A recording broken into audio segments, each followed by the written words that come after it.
성경으로 신앙 고백하겠습니다.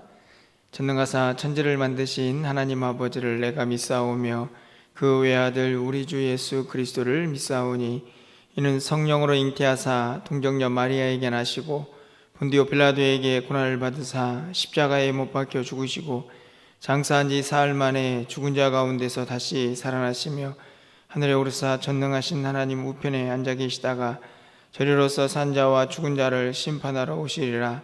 성령을 믿사오며 거룩한 공회와 성도가 서로 교통하는 것과 죄를 사하여 주시는 것과 몸이 다시 사는 것과 영원히 사는 것을 믿사옵나이다. 아멘.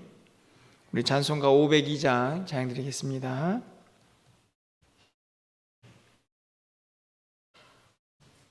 찬송가 502장입니다.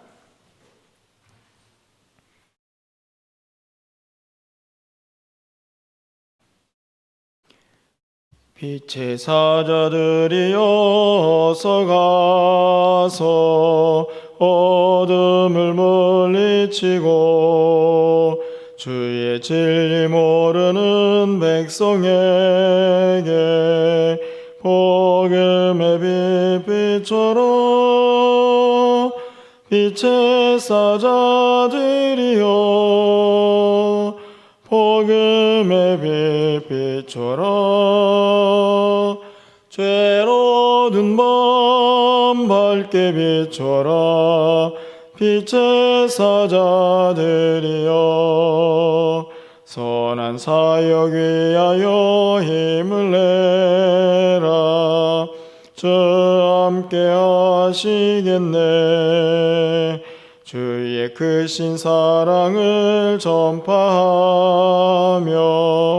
복음의 빛비처럼 빛의 사자들이여 복음의 빛비처럼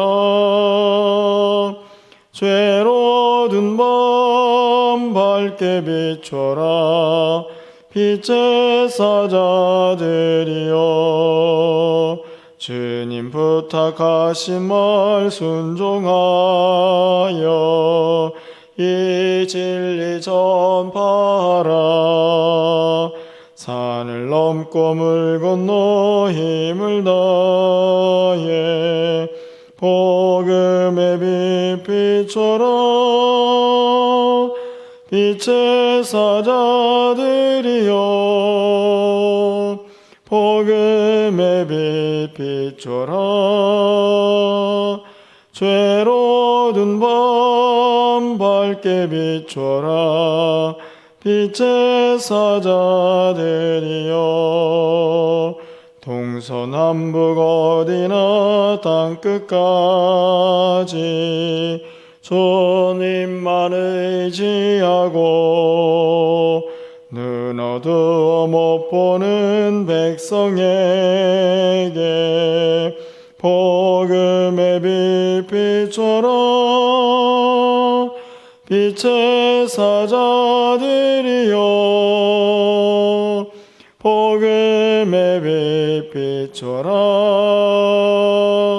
죄로 든 밤 밝게 비춰라. 빛의 사자들이여. 아멘. 오늘 하나님 말씀은 출애굽기 10장 21절에서 29절까지 말씀입니다.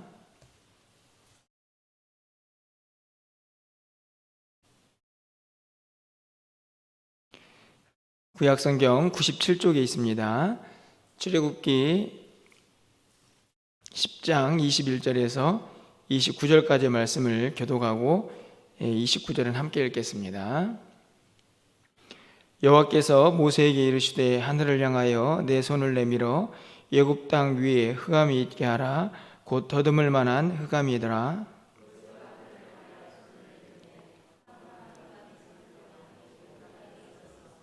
그동안은 사람들이 서로 볼 수 없으며 자기 처소에서 일어나는 자가 없을 때 온 이스라엘 자손들이 거주하는 곳에는 빛이 있었더라.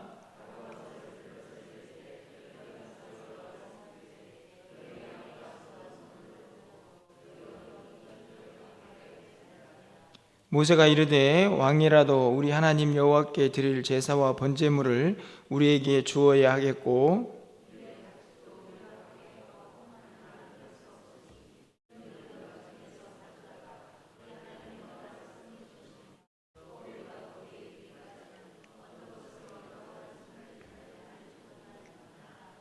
여호와께서 바로의 마음을 완악하게 하셨으므로 그들 보내기를 기뻐하지 아니하고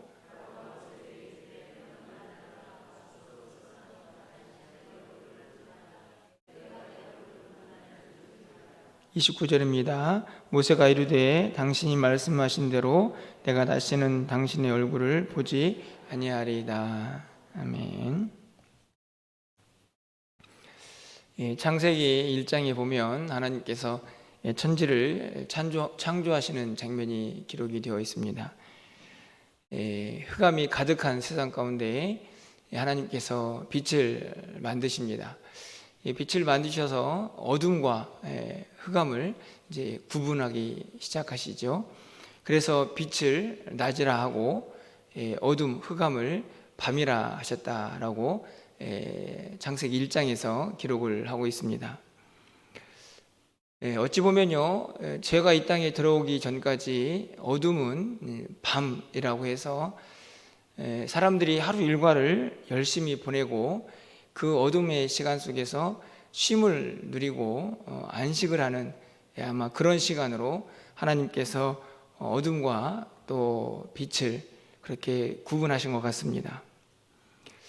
그런데 그 시간들이 죄가 들어오기 시작하면서 어찌된 일인지 그 어둠은 안식과 쉼의 시간이 아니고 인간의 불안, 염려, 공포, 그리고 더 나아가서는 죄가 행해지는 그런 시간으로 변해버리고 맙니다. 결국은 마치 사탄이 지배하는 시간처럼 어둠은 인간에게 참 불행을 안겨다주는 그런 시간으로 바뀌어져 버리죠. 어찌 보면 죄가 들어온 그 순간 이후로부터 어둠과 빛의 그 싸움은 계속해서 우리의 세상 가운데에서 벌어지고 있는 일은 아닌가라는 생각이 들게 됩니다. 오늘 본문의 그 어둠, 그 흑암이 이 애굽 땅의 9번째 재앙으로 내려지게 됩니다. 오늘 본문에 있는 말씀을 보면요, 이 흑암이 얼마나 이 애굽 땅에 짙게 내려졌는가 하는 것을 우리가 말씀을 통해서 좀 살펴볼 수가 있는데요. 21절 말씀을 좀 가서 보시면 후반부에 이렇게 기록이 되어 있습니다. 애굽 땅 위에 흑암이 있게 하라. 곧 더듬을 만한 흑암이리라. 더듬을 만한 흑암이라는 말은 어떤 의미입니까? 그 흑암이, 그 어둠이 얼마나 짙게 내렸던지 사람이 더듬거려야만 어딘가 움직일 수 있는, 그래서 한 치 앞도 내다볼 수 없는 그런 상태의 흑암이 그 애굽 땅에 임하게 될 것이다 라고 하나님께서 말씀을 하십니다. 22절 말씀 보면 그 흑암의 시간이 며칠인가 하는 것도 기록이 되어 있습니다. 캄캄한 흑암이 3일 동안 애굽 온 땅에 있었다. 하루가 아니고 이틀도 아니고 3일. 어찌 보면 이 3일이라는 시간, 하나님이 정하신 시간이지만요, 이 애굽 사람들에게 이 흑암이 얼마나 무섭고 두려운 일인가 하는 것을 분명하게 보여주는 그런 시간이 아니었을까 생각이 듭니다. 23절 말씀을 가서 보시면요, 그동안은 사람들이 서로 볼 수 없으며 자기 처소에서 일어나는 자가 없으되, 얼마나 흑암이 짙었던지 자기 처소에서 일어나서 움직이는 사람이 없을 만큼 그렇게 답답한 시간을 3일 동안 보내게 됩니다. 그러나 23절 말씀의 하반절 가시면 분명하게 이 재앙에도 무엇이 일어나고 있습니까? 바로 이스라엘 백성들과의 구별이 분명하게 일어나죠. 23절 하반절 말씀에 가서 보시면 온 이스라엘 자손들이 거주하는 곳에는 빛이 있었더라, 이렇게 말씀이 기록되어 있습니다. 3일 동안 사람이 움직일 수도 없는 그런 엄청난 어둠이 애굽 땅을 덮었지만요, 이스라엘 백성들이 살고 있는 고센 땅에는 여전히 빛이 있었다는 것을 분명하게 기록을 하고 있습니다. 바로가 이 모습을 보고 엄청나게 고통을 또 두려움을 느꼈던 것 같습니다. 나가라, 이렇게 이야기를 하죠. 그런데 또 단서 조항이 붙습니다. 짐승들은 가지고 가지 마라.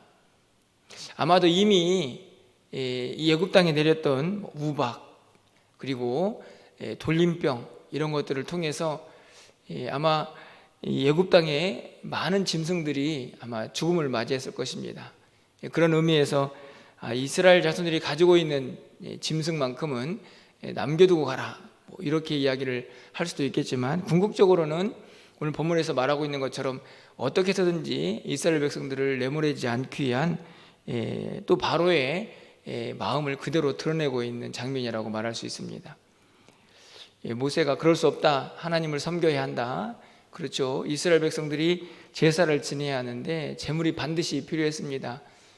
우리는 짐승들도 다 데리고 갈 것이다, 이렇게 이야기를 하자 28절과 29절에 어떤 이야기가 오가고 있습니까? 다시는 보지 말자, 서로 보는 날에는 죽을 것이다, 이런 이야기를 하죠. 저는 28절과 29절 말씀을 보면서요, 아직 한 가지 재앙이 더 남아있지만 오늘 이 빛과 어둠이 갈라지는 그 장면을 우리에게 보여주고 있다, 이렇게 생각이 듭니다. 다시 보지 말자, 다시 말하면 빛과 어둠이 갈라지는 것이죠. 바로와 애굽은 어둠이고요, 모세와 이스라엘 백성들은 빛이기 때문에 이제 다시 보지 말자 하는 분명한 구별이 되어지고 있는 것을 우리가 살펴볼 수 있습니다. 그렇다면 좀 더 구체적으로 이 흑암, 어둠의 재앙이 어떤 의미를 담고 있는지 몇 가지 좀 살펴보면서 기도 제목을 삼으려고 합니다. 가장 먼저는요, 이 재앙이 도대체 누구를 위한 재앙인가 한번 생각해 볼 필요가 있습니다.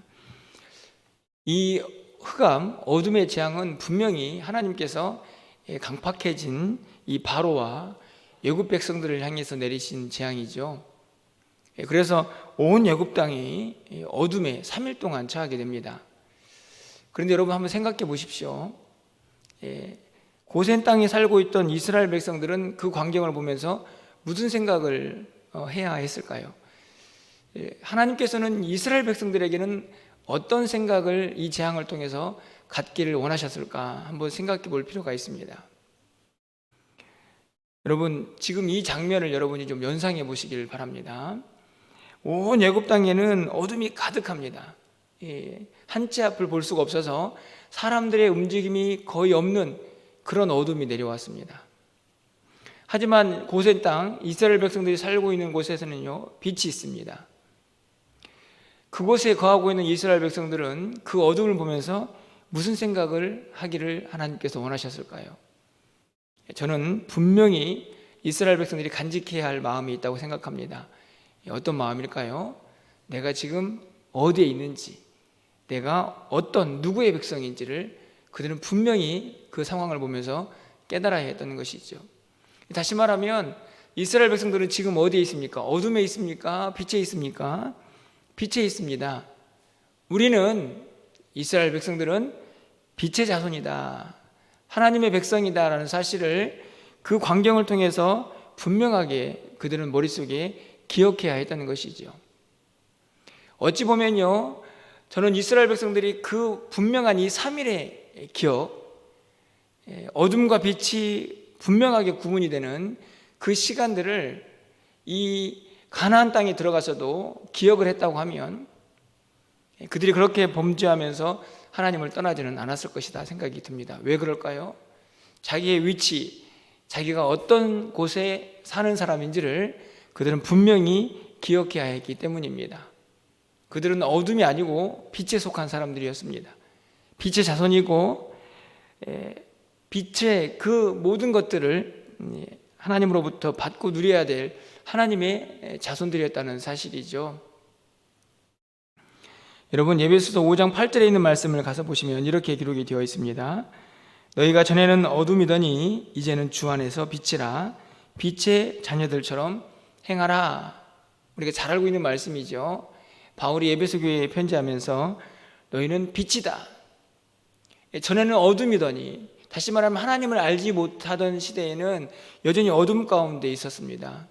하지만 이제는 예수 그리스도 안에서 빛이다. 그 빛이 우리에게 이미 임하였다. 빛의 자녀다라는 사실을 분명하게 가르쳐주고 있습니다. 오늘 본문이 바로 그것입니다. 이스라엘 백성들에게 너희는 어둠이 아니고, 어둠의 자녀가 아니고 빛에 속한 자녀다라는 사실을 분명하게 가르쳐주고 있는 것이죠. 여러분 한번 생각해 보십시오. 지금 고센 땅에는 빛이 있고요, 애굽 땅에는 어둠이 있습니다. 여러분 같으면 저 어둠이 얼마나 심한지 한번 들어가 봐야겠다. 그래서 빛에 있다가 어둠에 들어가고 싶은 사람이 있을까요? 더듬지 않고는 한 치 앞도 걸어갈 수가 없는 그 어둠 속으로 그 빛 가운데서 들어가는 사람이 있다고 하면 여러분 같으면 어떻게 하시겠습니까? 잡아야죠. 말려야죠. 그리고 분명히 어리석다고 이야기를 할 것입니다. 오늘 우리에게도 동일하게 적용이 됩니다. 우리는 이미 빛의 자녀가 되었고요, 빛에 속한 사람들이죠. 자꾸 어둠으로 들어갈 필요가 없는 것이죠. 들어가서는 안 되는 것입니다. 그것은 어리석은 일이라는 것입니다. 에베소서 5장 11절에서 그래서 이렇게 이야기를 합니다. 너희는 열매 없는 어둠의 일에 참여하지 말고 도리어 책망하라. 열매 없는 어둠의 일, 다시 말하면 이미 빛인데 자꾸 어둠 속으로 들어가는 어리석은 일을 행하지 말라는 말씀이죠. 다시 말하면 다시 죄악된 세상으로 돌아가지 말라는 말씀입니다. 여러분, 이스라엘 백성들은 빛의 자녀로 구분이 되어 있습니다. 그곳에서 그들이 기억해야 할 것은 분명한 사실 한 가지입니다. 내가 있어야 할 곳이 어디인가? 내가 빛인가 어둠인가? 내가 고센 땅에 있어야 하는가 애굽 땅에 있어야 하는가? 내가 하나님의 자녀인가 어둠의 자녀인가 하는 것을 분명하게 기억하면서 이 세상을 살아가도록 하나님께서 이 어둠의 재앙 속에서 이스라엘 백성들에게 분명하게 각인시켜주고 있는 것이죠. 뿐만 아니라 이 어둠의 재앙에서 이스라엘 백성들이 간직해야 할, 어찌 보면 이 빛 속에서 그들이 간직해야 할 두 단어가 있다고 생각이 듭니다. 그것은 다른 것이 아니고요, 누림과 비춤입니다. 이스라엘 백성들이 빛 가운데 있습니다. 이제는 어떻게 살아야 할까요?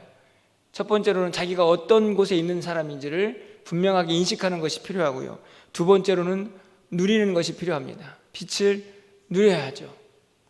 빛 안에는 무엇이 있습니까? 자유가 있습니다. 어둠 속에서는요, 더듬거려야만 어딘가를 찾아서 움직일 수 있습니다. 무엇 하나 찾으려고 해도 애를 먹어야 하고요, 어디에 걸려 넘어지지 않을까 늘 불안하고 염려하죠. 그래서 움직일 수도 없는 곳입니다. 하지만 빛 안에는 자유가 있죠. 밝기 때문에 어디든지, 그리고 나에게 닥쳐오는 위험이 무엇인지도 다 알 수 있습니다. 빛의 자녀들은 그 빛을 누려야 합니다.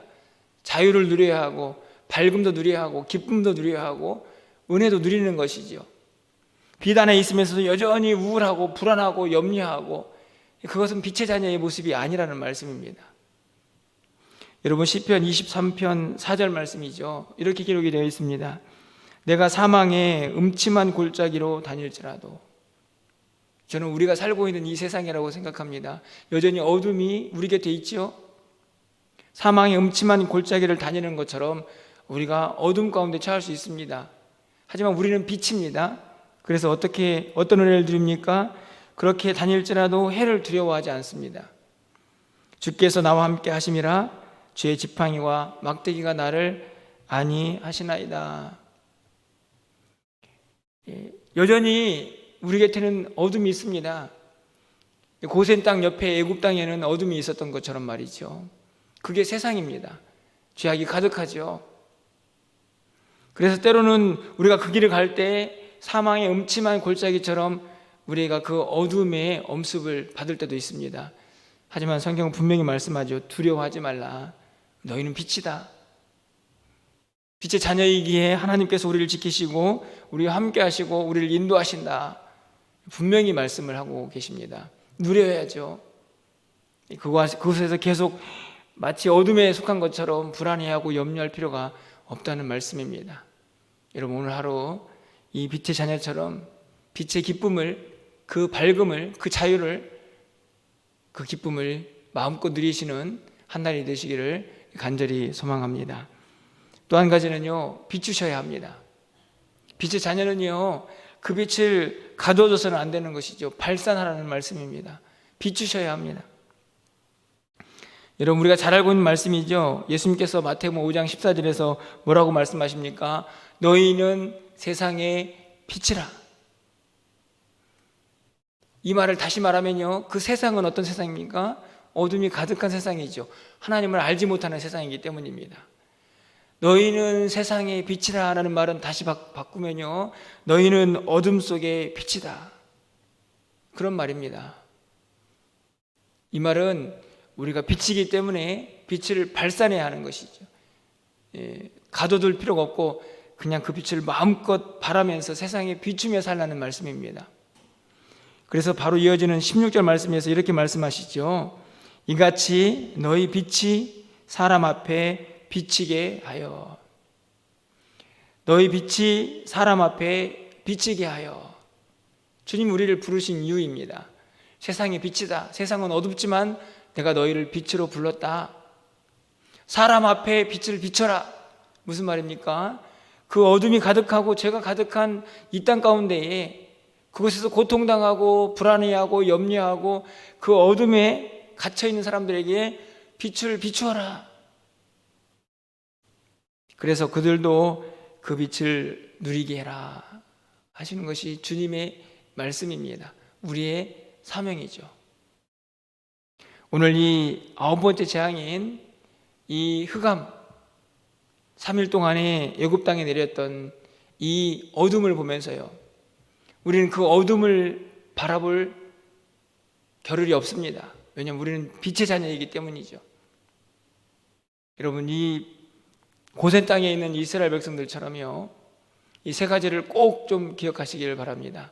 내가 지금 어디에 있어야 하는 사람인지, 그리고 그 빛을 어떻게 누리며 어떻게 비추며 살아가야 할 사람인지를 여러분이 꼭 기억하시고 오늘 하루를 살아갈 수 있었으면 좋겠습니다.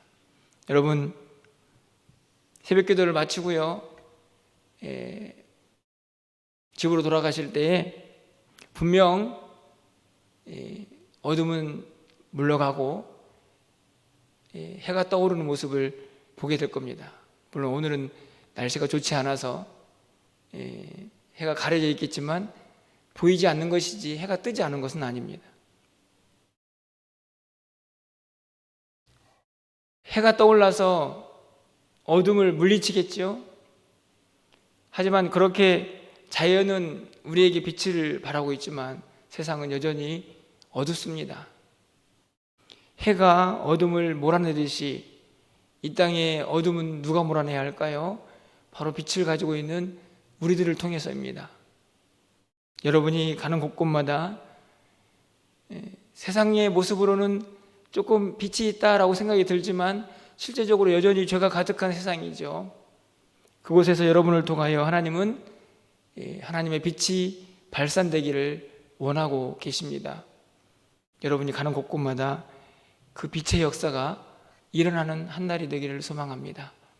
여러분이 가는 곳에서 어둠이 사라지고 절망이 사라지고 불안이 사라지고 여러분이 가지고 있는, 여러분이 누리고 있는 빛, 그 빛의 역사, 빛의 감사, 빛의 기쁨, 그것이 여러분의 모든 삶의 현장에서 가득 차고 넘쳐나는 귀하고 복된 한 날이 되시기를 주님의 이름으로 간절히 축원합니다. 기도하겠습니다.